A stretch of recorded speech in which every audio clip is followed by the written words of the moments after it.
twongera kuvuga izina ryayo rero n'umugisha. Noneho uyu munsi ndi kuri channel ya Mukaribiya. Imana idushiriyeho umurongo kugira ngo dukomeze dusengeranirane, dufashanye muri byose.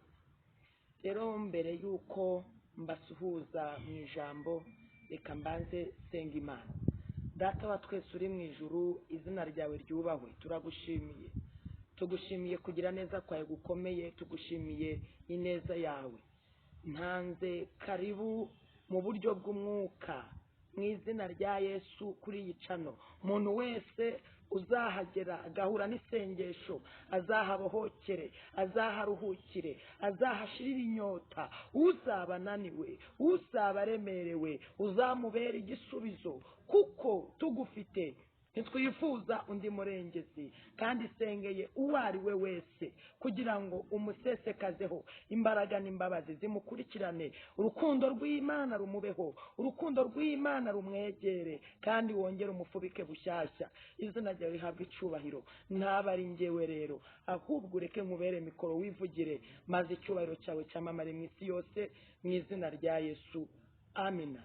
Reka dusengere mu ijambo ry'Imana riri muri Zaburi y'139 umurongo waho wa 13 n'uwa 14, ubundi dusenga Imana.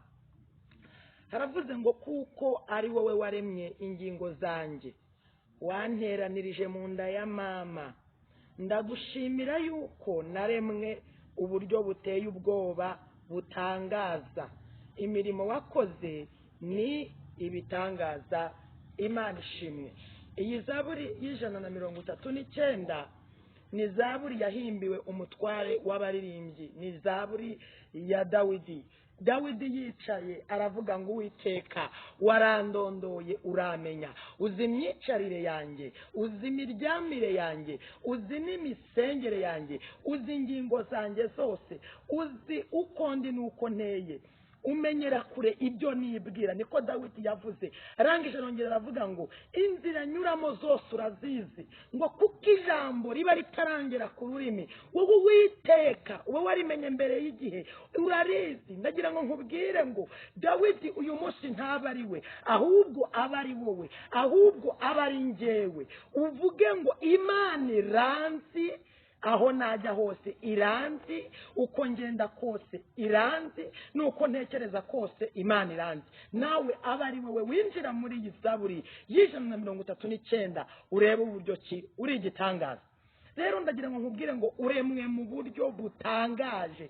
Haleluya! Uremwe mu buryo bunejeje Imana, kuko Imana yaricaye iravuga ngo tureme umuntu, haleluya, aze mu ishusho isa n'iyanjye. Ni Imana yavugaga tureme umuntu aze mu ishusho isa n'iyanjye. Bivuze ngo uremwe mu ishusho y'Imana. Uhereye uyu munsi kirazira kwisuzugura, kirazira kwipinga, kirazira kumva yuko uri ikindi kintu.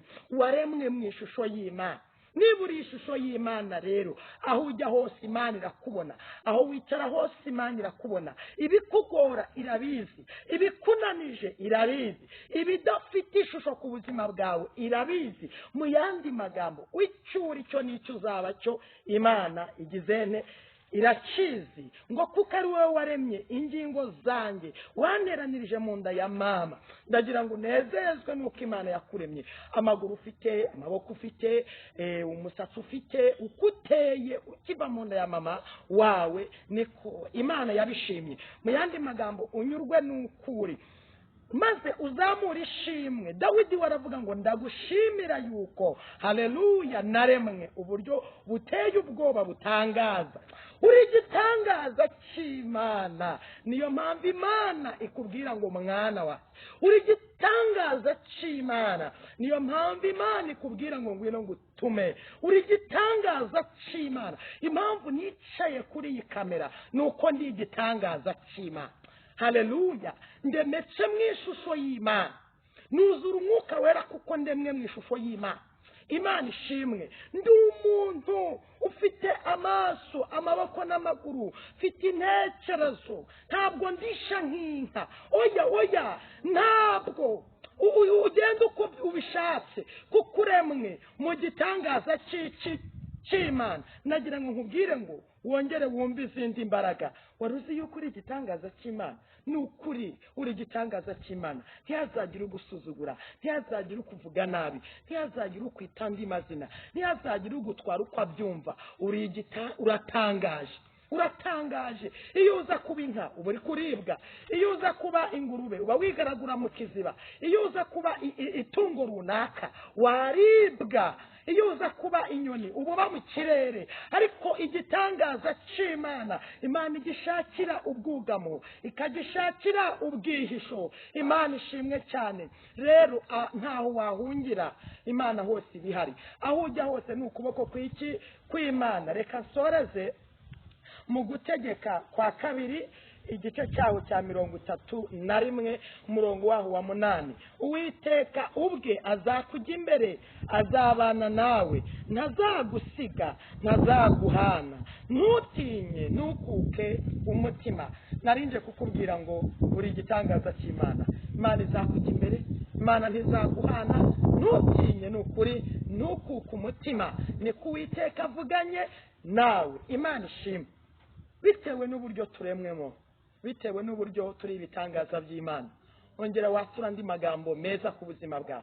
ongera wihanurire, ongera uvuge ngo Mana, shingiye ko ndi igitangaza cyawe, ntabwo ndi inyoni ngo ndaba mu kirere, ntabwo ndi inyamaswa ngo ndaba mu ishyamba. mba mu buturo bwawe, mba mu nzu yawe, nejejwe n'umunezero nkunda. Imana ihabwa icyubahiro. nyemerera rero, nari mvuze ngo ngusangize iri jambo, nindangiza usenge nanjye nsenge. tunasengera abantu bamaze kwihebura, bumva yuko Imana itabazi. ni gute Imana itakuzi kandi uremye mu ishusho yayo? ndaguhumurije ngo uri igitangaza cy'Imana. niyo mpamvu utangaje, niyo mpamvu Imana igufuhira.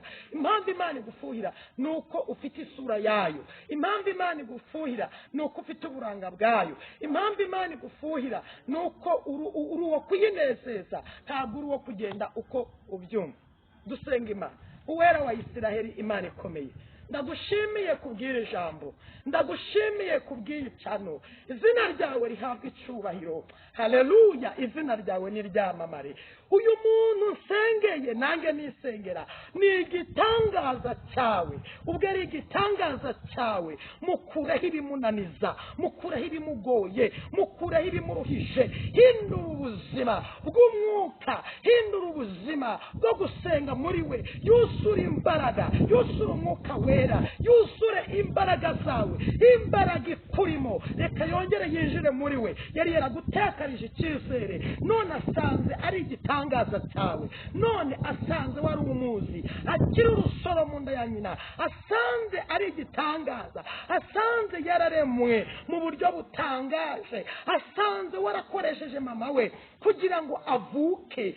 amina, haleluya. ineza yawe nishirwe hejuru. rero Kristo mutagatifu, nyemerera ubwo ari igitangaza cyawe, wongere ukora ibidasanzwe, abantu batangare. wongere ukora ibidasanzwe, wongere umuremere ubuzima budasanzwe, wongere umuremere icyerekezo kidasanzwe, wongere umuremere inzira idasanzwe, wongere umuremere uburanga budasanzwe. umukurere style drome mu byaha, umugire utangaje. wongere umuremere ubuzima busha, atangare kuko ari igitangaza. ndagushimiye Kristo. ngaho mugirire neza, ngaho mwiteho, ngaho murengere. uzugendana nawe, ntumuhane, ntumutererane. yaba ari ku gisasiro, yaba ari mu bitaro, yaba yugarijwe n'icyorezo, ntumuhane, umujyi imbere. haleluya. yesu wita kini walatalabo timini hori boria hamandi stawidi minifo.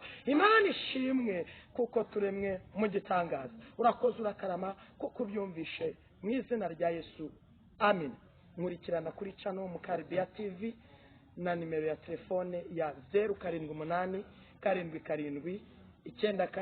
7 94 ukore subscribe, ukore link, usangize inshuti n'abavandimwe, kandi tubane ibihe byose. ndabakunda.